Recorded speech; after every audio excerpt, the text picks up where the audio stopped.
नमस्कार, मैं हूं रजनी चौबे और आप देख रहे हैं न्यूज़ 18 का डिजिटल प्लेटफॉर्म। बांग्लादेश में सत्ता की तस्वीर बदलने जा रही है। अंतरिम सरकार के प्रमुख मोहम्मद यूनुस ने शुक्रवार को घोषणा की कि देश में अप्रैल 2026 में आम चुनाव कराए जाएंगे। ये चुनाव उस ऐतिहासिक जनविरोध के बाद होंगे जिसने बीते साल तत्कालीन प्रधानमंत्री शेख हसीना को सत्ता से बेदखल कर दिया था। 2025 में बांग्लादेश ने एक बड़ा राजनीतिक तूफान देखा। सरकारी नौकरी में कोटा प्रणाली के खिलाफ शुरू हुआ प्रदर्शन धीरे धीरे जन विद्रोह में बदल गया। महीनों तक चले प्रदर्शनों में 300 से ज्यादा लोगों की मौत हो गई और 10,000 से अधिक प्रदर्शनकारियों की गिरफ्तारी हुई।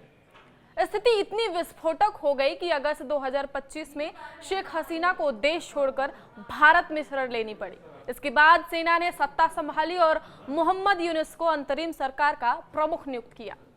84 साल के यूनुस ने कहा, मैं देशवासियों को सूचित करता हूं कि 2026 की पहली छमाही में किसी भी दिन चुनाव कराए जाएंगे। यूनुस ने अंतरिम सरकार बनने के बाद से न्यायिक और संस्थागत सुधारों का वादा किया है।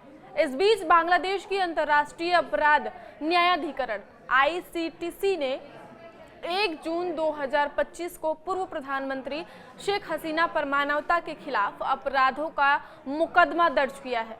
आरोप है कि उन्होंने विरोध प्रदर्शनों को कुचलने के लिए संगठित हमले करवाए। उनके साथ पूर्व गृह मंत्री असदुज्जमा खान कमला और पूर्व पुलिस महानिदेशक चौधरी मामून को भी सह आरोपी बनाया गया है। प्रमुख अभियोजक मोहम्मद ताजुल इस्लाम के अनुसार यह मुकदमा देश में न्याय और जवाबदेही की बहाली की दिशा में बड़ा कदम है। वहीं अगर भारत और बांग्लादेश के रिश्तों के बारे में बात करें तो बांग्लादेश के प्रमुख सलाहकार प्रोफेसर मोहम्मद यूनुस के सत्ता में आने के बाद से ही भारत और बांग्लादेश के संबंधों में दूरी बढ़ गई है।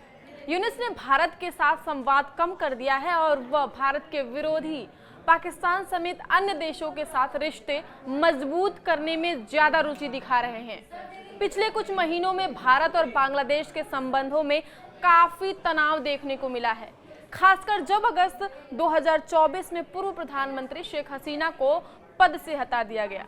उसके बाद से ही मोहम्मद यूनुस की अगुवाई वाली अंतरिम सरकार भारत से दूरी बना रही है और बीजिंग व इस्लामाबाद के साथ रणनीतिक संबंधों को मजबूत कर रही है।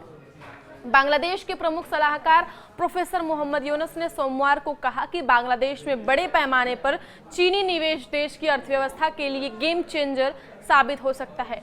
यह बयान बांग्लादेशी समाचार पोर्टल द डेली स्टार में प्रकाशित एक रिपोर्ट में सामने आया है। यूनुस ने यह बात चीन बांग्लादेश व्यापार और निवेश सम्मेलन के उद्घाटन के दौरान कही। उन्होंने चीनी कंपनियों को वैश्विक स्तर पर उत्पादन का अनुभव है और हम आपके साझेदार बनना चाहते हैं।